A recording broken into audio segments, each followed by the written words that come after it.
There are 84 days left until the last American will cast a vote in the 2024 election that will decide the destiny of the republic, because there is a choice on the ballot, and it isn't between the man and the woman. It's between an idea that is much bigger. It's between freedom and control. This is the warning. Kamala Harris, the woman from a Jamaican immigrant father and an Indian mother who became a prosecutor, a United States senator, vice president of the United States, the Democratic nominee, is the candidate for American freedom, running against a real deal, legitimate orange fascist. And let me just say, America will never be ready for an orange president, ever again. The fact of the matter is Donald Trump is melting down. His ego has been incinerated. And this is important to remember. There is no flower in all the world more delicate than the male ego. And amongst all of the world's most delicate flowers, there is no petal, nothing so fragile as the Trump bloom. And the bloom is off that turd, so to speak.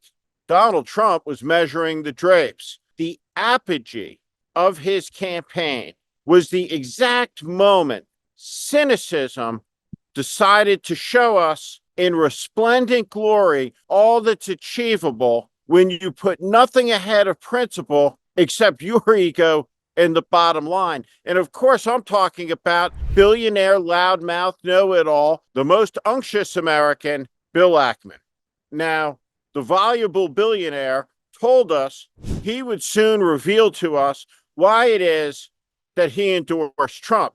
Now, of course, Bill Ackman is a genius investor, made billions of dollars, self-made, because he made good picks. But when it comes to politics, being good at one thing isn't an indicator at being good at, well, connection to the American people, to real life, to real happenings. And so Bill Ackman, in the moment that Donald Trump seemed unbeatable, threw in, and he promised us a treatise. And so, according to the New York Times, there was Bill Ackman sitting next to Donald Trump. I wonder what they talked about. Did Bill ask Donald, what's it like to grab the woman by the pussy? Did he ask him what it's like to rape somebody? What it's like to go through felony booking?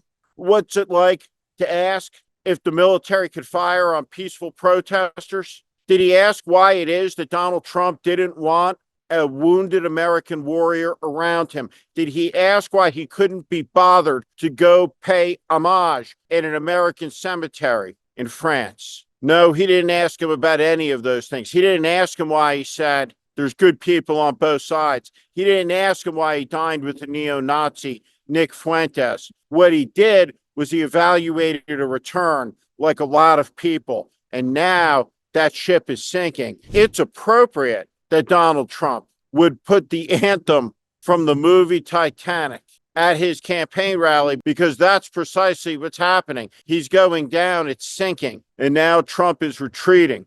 They've given up on August. They'll make their stand in September. After the successful Democratic convention, they'll be 6 to 8 points behind, a massive, massive deficit.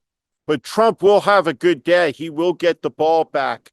Events will make it so. It's all part of the test, the character test that Kamala Harris is passing so brilliantly, so phenomenally in her exquisite month as the presumptive Democratic nominee. For the first time in a long time, there is somebody who can articulate to the American people the promise and the premise of better. And it's important, because politics is about better, doing better. And there is a force in the country that is attached to a movement that has flared up and been stamped down, and flared up again and been stamped down. Its antecedents are the Confederacy, the Ku Klux Klan, the America First movement, the Bund, all of the forces that have made declarations that their creed, that their race, that they're whatever makes them somehow a superior American who can trample on the rights of others and take as much as they want. These people have always existed in American life. They have always been our new monarchs in waiting, the dukes in search of their king. Elon Musk is one of these people, despite all the riches in the world. He wants more, and they want to take it from you. They want to take the most elementary things like truth, because if you can look somebody in the face and lie to them, tell them that you were in a helicopter crash that you weren't, and make them believe it, you've stolen their dignity. It's a terrible thing, but we've seen it play out. That's what Trumpism is. It is a surrender to a cult of personality that requires submission. Joining MAGA is an easy thing. All you have to do is give up independent thought, independent thinking. If the party tells you there's four fingers, even though you see three, admission is easy. Just say four. Make the compromise. Make the accommodation. Do it. That's how you get ahead. Trade in every conviction, every principle, right? Like J.D. Vance. Well, let's have a test. The person who will win this election is going to be the better person, because the American people are good people, and the American people want a decent president, not a rapist, not a convicted felon, not Donald Trump, the worst president in American history. Soon, the entire country will be focused when Vice President Harris accepts the Democratic nomination, like John Kennedy, like Lyndon Johnson, like James Earl Carter, like Bill Clinton, like Barack Obama, like Joe Biden, like Franklin Roosevelt and Harry Truman.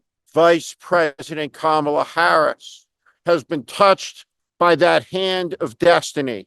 Dwight Eisenhower was a lieutenant colonel in the Army on the eve of the Second World War when it touched him. Martin Luther King was in his 20s when it touched him. It's touched Kamala Harris. She's a star now in the center of the ring. And man, oh man, is she shining bright. It's an American star. It's red, white, and blue. And it stands opposed to the dogmas and the doctrines of control and taking that says a political party and politicians can say to a woman in a free country when you can get pregnant, what you can do with that pregnancy, what type of birth control you can take and when you can take it, that will lie and lie some more about issues big and small for power. They can't be trusted because they broke the trust. When Donald Trump lost an election, he incited an insurrection. He's a shameful man who's done despicable things, but none worse than the desecration of his presidential oath. It is an act of ignominy, and soon Judgment Day will be at hand. Kamala Harris will stand for the American way of life, the idea that the people are sovereign and we decide who has temporary power with great limits attached. That's the question at hand, and we'll settle it up 84 days from now. Between now and then, there'll be ups and downs, hills and valleys. Keep a steady strain. Get involved. Make phone calls. Write postcards. Write checks. Do what you can. You must do something. Citizenship requires your activity. 84 days to go. This is The Warning. I'm Steve Schmidt. This is The Warning, and I invite you to subscribe on our Substack, on our YouTube channel. Follow us. Welcome to the community.